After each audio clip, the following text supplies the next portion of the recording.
of the rice fields in Bali for an interview with the amazing Shiva Rajaya, who's a fantastic teacher of Tantra, transformation, personal development, mastery of life.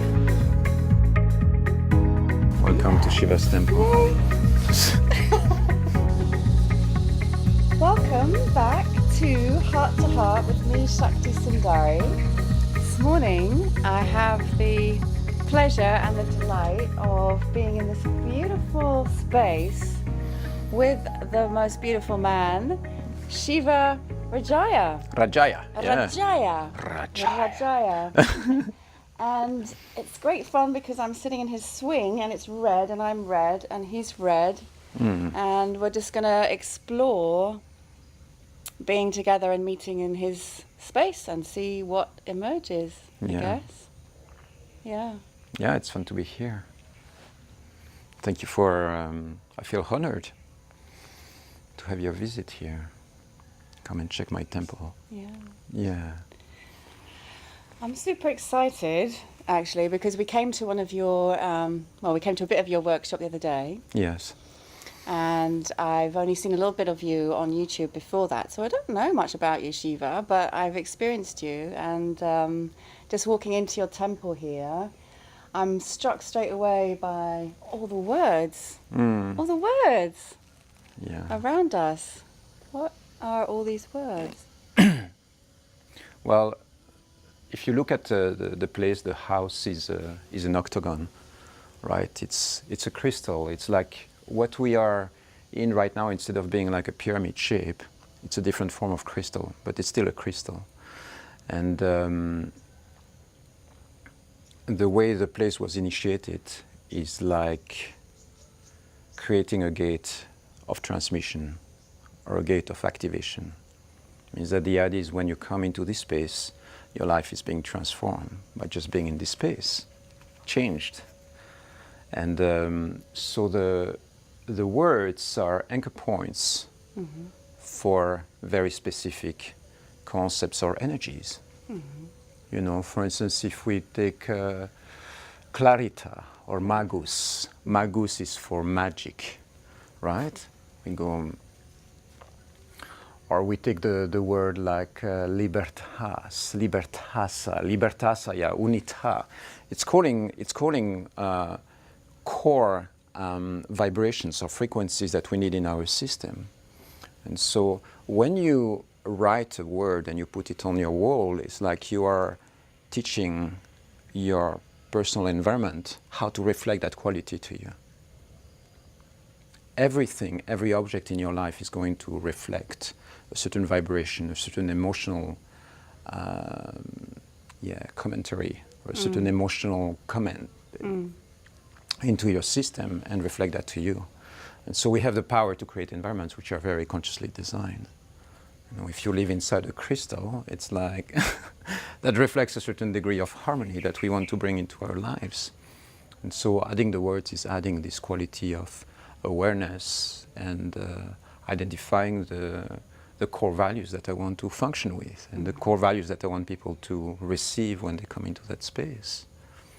It's all an experiment. You notice also that I use different colors. For instance, I use the black, I use the red to activate what I call a fire circle, and then upstairs there is another temple space. What is there? And so I use the gold, I use the silver, and then there is the sacred geometry over there as well. Yeah. So each object is anchoring a certain certain vibration or a certain frequency. The anchor cross and infinity sign, you know. Yeah. And when you look at those words, you know, something else is that the aesthetic value could be higher. You know, I could put more beauty, I could make it more, but the consciousness that is contained in them is there. What is this? What's on this? These are sets like that I've been playing with, activating now. I use the word a word now, an identity that I call the Assisa. Assisa. Assisa.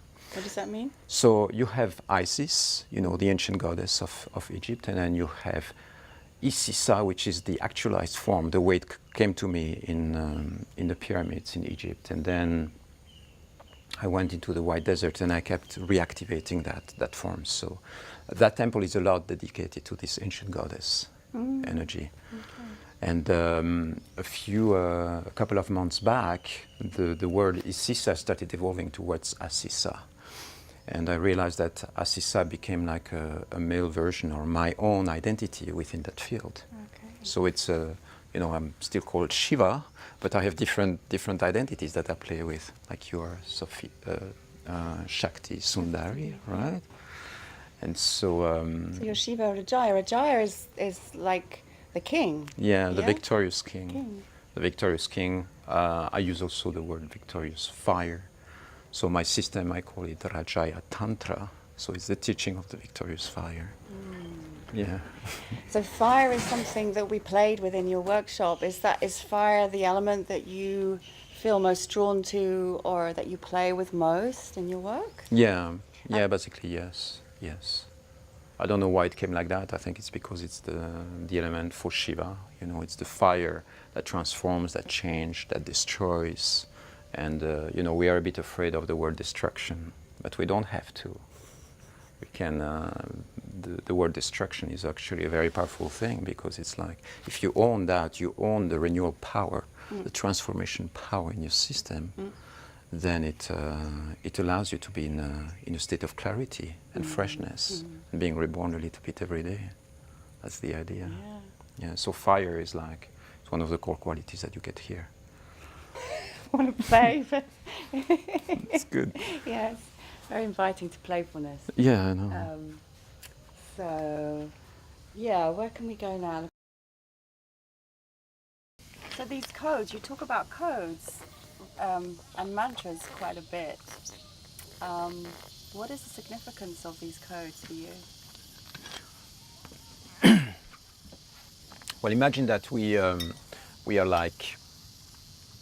function with programs, right, as human beings.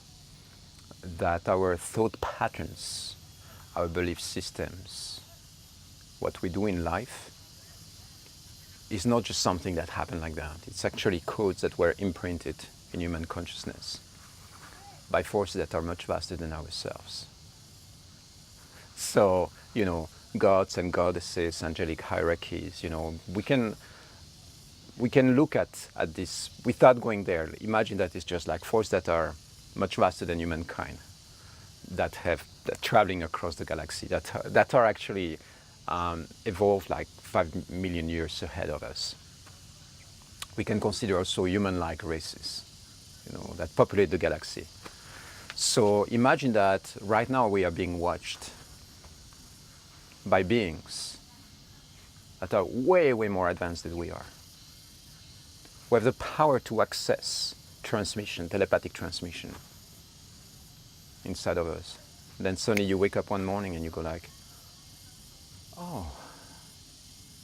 And you start being inspired to create a new language, like the Sanskrit language 3,000 years ago maybe. I don't know when it started exactly. Yeah. But suddenly there is an energy that embodies itself and that is being transmitted into humankind. And that takes the form of a language. And in this language you have codes of light, certain frequencies that are anchored. Like the Sanskrit language is not just a language for practical things. It's not just for going to the bakery and buying bread. It's describing the dynamics of the universe. Yeah. So do you know, are you sort of intimately acquainted with Sanskrit? Have you studied it? Yeah, but by myself. I didn't study grammar. I studied the calligraphy and very simple ways of using. So I used the Sanskrit language. But now I go back to using something that is more Latin, Spanish, and French inspired. But it's also a new language. For instance, if I have to use a certain word, I will tune into the frequency and then identify a word that is a new code that doesn't exist yet. Right. But is inspired by the existing languages already. Right. So that's what we see all around us here in this beautiful space. You're actually kind of downloading and uploading at the same time, creating this new transmission. Yeah. And I wasn't even aware that was part of what you do. I had this idea of you very much as being this person who, you do these daily or very common videos on YouTube which talk about energy and breath and Tantra and relating and all of this. Yeah. So, what is it that you're most passionate about in what you're doing? Well, the place where the passion anchors itself is like I see that we are one human race and we are evolving together. So I come from a place of naturally wanting to serve and wanting to help humankind and the planet evolve in whatever way I can, just help. And so this is the passion, the place where it comes from. Is like if you and I are having a coaching conversation, or you come to an event or something, I will look at you as be like, "What do you need? How can I help you?" And then I will be like, "Well, what would help you is maybe here, have some drink, something that will pump you up, or here, try this breathing, or try this code, or try this word, And so I will try to give you tools that are going to help you evolve.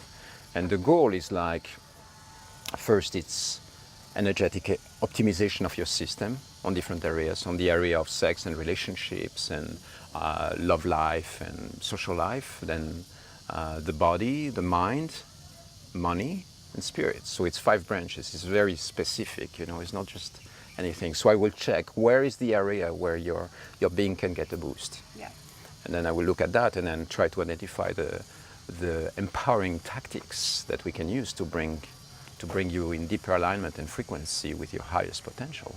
And so if we do that on a one-on-one, we do that in a group, and then we do that on a larger scale, on a planetary level. Whereas when I record a video, then that video might be impacting on the lives of, thousands of people.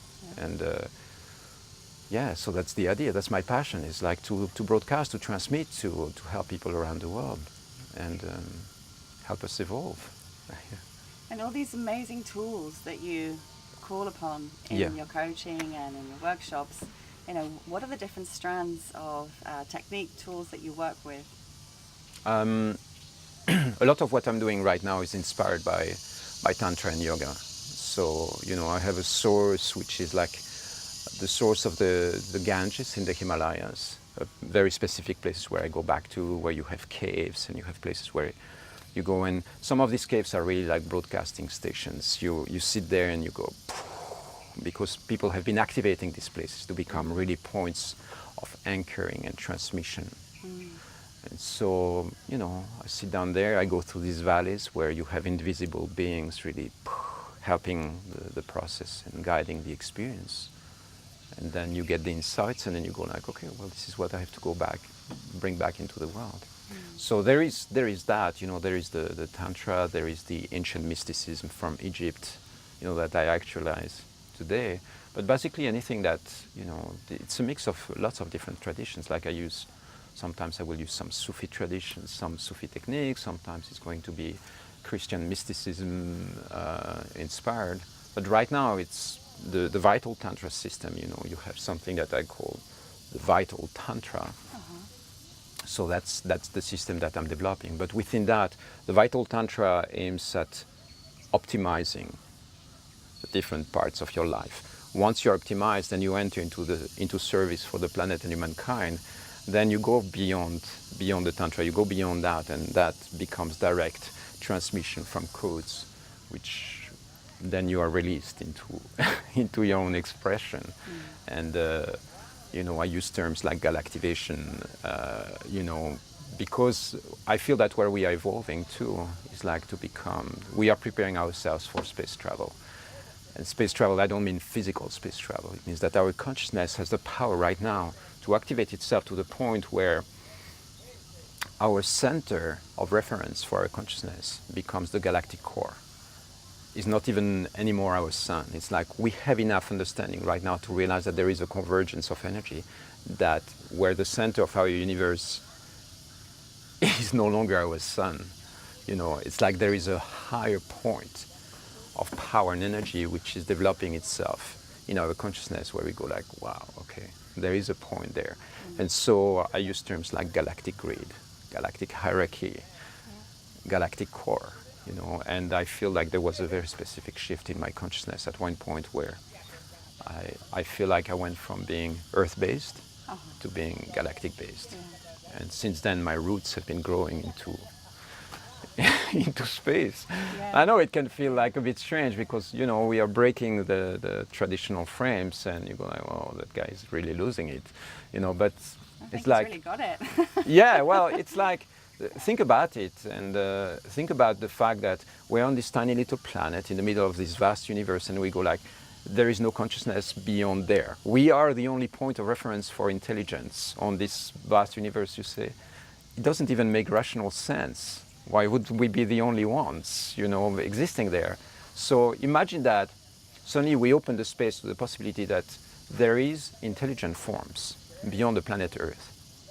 And we look at it beyond the romanticized forms of aliens coming and shaking hands with us. We look beyond that and we look like intelligence has much vaster fields like nature and the sun, solar intelligence, the solar logos. And we look at beings that are actually omnipresent in different parts of the galaxy or different parts of our universe. So is that something you're very much tapped into, like dimensions beyond just this yourself? Yeah, of course.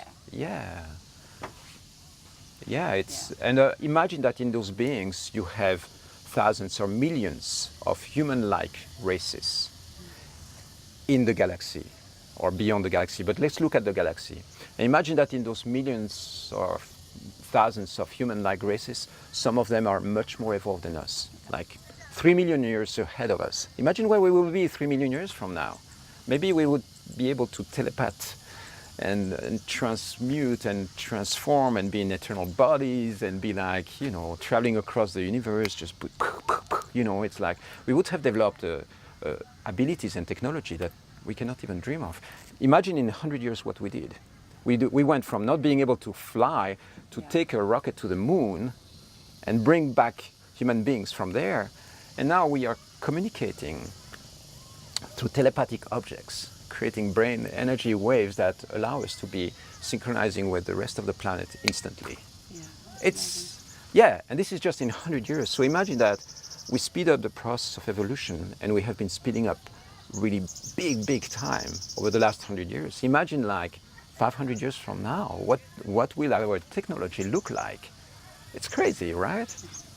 And so we are taking such big leaps that right now we are, the possibilities are just infinite. Yeah. Yeah. Hoop. Here we go. Okay.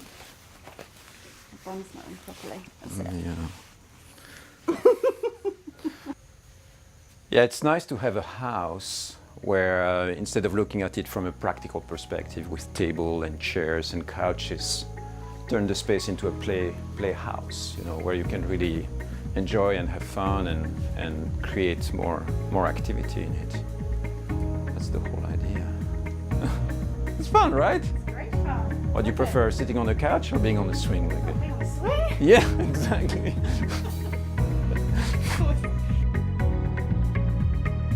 It's good. Yes, very inviting to play with this. Yeah.